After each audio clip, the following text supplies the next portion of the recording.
Assalamualaikum warahmatullahi wabarakatuh. Perkenalkan, nama saya Nagita Sofia. Saya duduk di 10D IPS SMA Negeri 10. Baik, saya di sini akan menceritakan tentang kehidupan Haji Agus Salim sebagai tokoh Islam dan Menteri Luar Negeri Republik Indonesia ketika. Agus Salim merupakan salah satu pahlawan nasional Indonesia yang lahir pada tanggal Oktober 1884 di Kota Gadang, Agam, Sumatera Barat, Hindia Belanda, dan beliau wafat pada tanggal 4 Oktober 1954 di Jakarta pada usia 70 tahun. Haji Agus Salim pernah menjabat menjadi Menteri Muda Luar Negeri Indonesia ke-1 yang menjabat dari 12 Maret 1949 hingga 3 Juli 1947 dan Menteri Luar Negeri Republik Indonesia ketiga yang menjabat dari 3 Juli 1947 hingga 20 Desember 1949 pada masa pemerintahan Presiden Soekarno.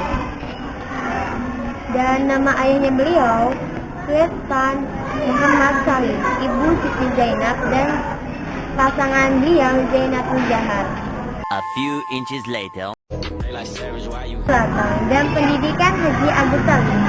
Haji Agus Salim merupakan anak keempat dari pasangan Sultan Muhammad Salim dan Siti Zainab yang lahir dengan nama Mahsul Ahmad. Sultan Muhammad Salim adalah seorang jaksa kepala di pengadilan tinggi. Karena kedudukan ayah dan kecerdasan beliau, Agus Salim dapat dengan lancar belajar di sekolah-sekolah Belanda. Beliau bersekolah di ELS Export Lager School, yaitu sekolah khusus anak-anak Eropa. Selanjutnya ia melanjutkan pendidikannya menengah di HBS di Batavia dan setelah menempuh pendidikan selama 5 tahun pada tahun 1903. Saat ia berumur 19 tahun, ia lulus sebagai lulusan terbaik ke Hindia Belanda.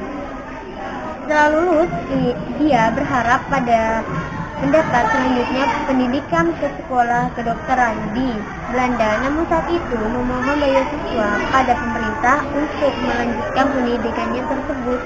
Pemerintah menolak, tapi dia tidak patah semangat. Kecerdasan yang dimiliki oleh Agus Salim membuat R.A. Kartini tertarik, lalu R.A. Kartini menyusulkan Agus Salim menggantikan berangkat ke Belanda dengan cara mengalihkan beasiswa sebesar 4.800 gulden yang berasal dari pemerintah kepada Agus Salim menolak. Ia menganggap bahwa pemberian beasiswa tersebut bukan karena kecerdasan atau jernih payahnya, melainkan bantuan orang lain. One eternity later. Karir politik Haji Agus Salim. Karena gagal melanjutkan pendidikannya pada tahun 1906, Agus Salim berangkat ke Jeddah, Arab Saudi untuk bekerja sebagai penerjemahan di Konsultan Belanda. Karena diketahui dia sedikitnya telah menguasai 7 bahasa asli, yaitu bahasa Belanda, Inggris, Arab, Turki, Prancis, Jepang, dan Jerman.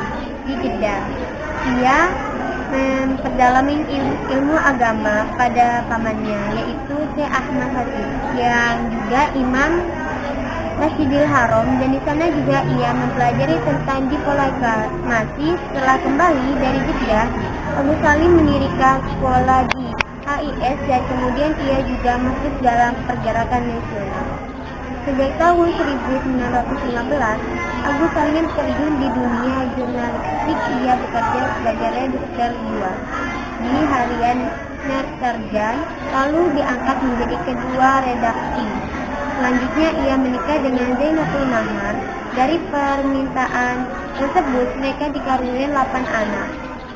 Setelah menikah, karir jurnalistik Agus Salim tetap berjalan. Ia menjadi pemimpin harian India Bros di Jakarta. Lalu ia mendirikan surat kabar Fajar Asia dan juga juga ia menjadikan redaktur harian Muda di Yogyakarta dan membuka kantor Advice and Information Duner Penerbangan, yaitu AIPO.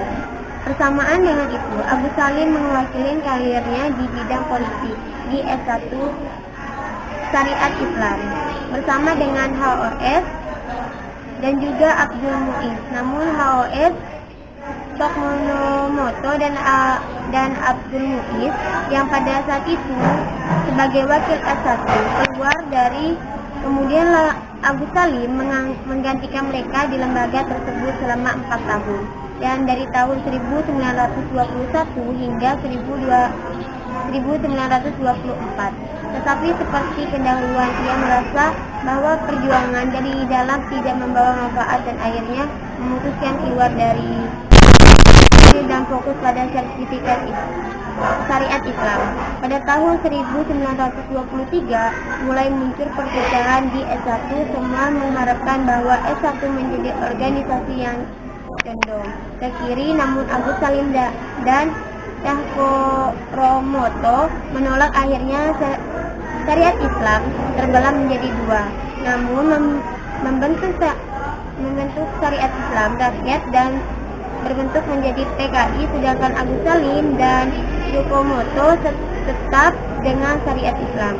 Selain menjadi salah satu pendirian syariat Islam, Agus Salim juga menjadi salah satu pendirian Young Islam dan yang membuat satu dongkaran guna meluluhkan doktrin keagamaan yang kaku. Agus Salim juga pernah menjadi anggota PPKI pada masa kekuasaan Jepang. Ketika Indonesia merdeka, Agus Salim diangkat menjadi anggota Dewan Pertimbangan Agung karena kepandaiannya dalam berdiplomasi. Kemudian Agus Salim diangkat menjadi Menteri Muda Luar Negeri di Kabinet Syariah 1 dan 2 dari tanggal 12 Maret 1946 hingga 3 Juli 1947.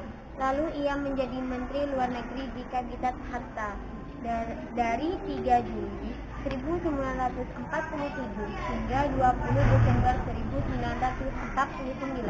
Setelah pengakuan kedaulatan Indonesia, Agus Salim diangkat menjadi Penasehat Menteri Luar Negeri. Atas prestasinya dalam bidang diplomasi dengan badan yang kecil, Agus Salim di kalangan diplomatik dikenal sebagai The Great Oman.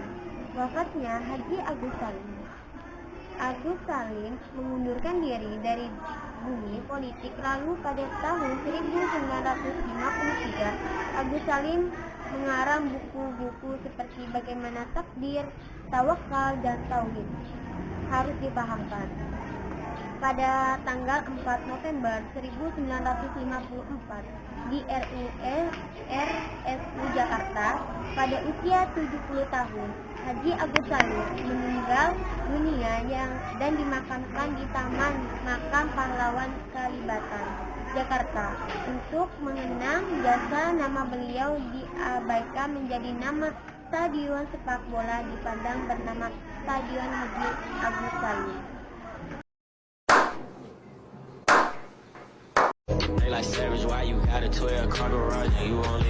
Baik, dan ini foto Haji Agus Salim sebagai tokoh Islam dan Menteri Luar Negeri Republik Indonesia ketiga. Haji Agus Salim mempunyai ayah yang bernama Sultan Muhammad Salim dan mempunyai ibu yang bernama Siti Zainab, dan pasangan beliau Zainatul Nahar. Dan Haji Agus Salim pernah menjabat menjadi Menteri Muda Luar Negeri Indonesia ke-1 dari tanggal 12 Maret 1949 hingga 3 Juli 1947. Dan Haji Agus Salim tidak cuma hanya menjadi Menteri Muda Luar Negeri Indonesia ke-1, tapi menjadi Luar Negeri Republik Indonesia ke-3 yang menjabat dari tanggal 3 Juli 1947 dan 20 Desember 1949. Dan ini perjalanan hidupnya Haji Agus Salim tentang pendidikan.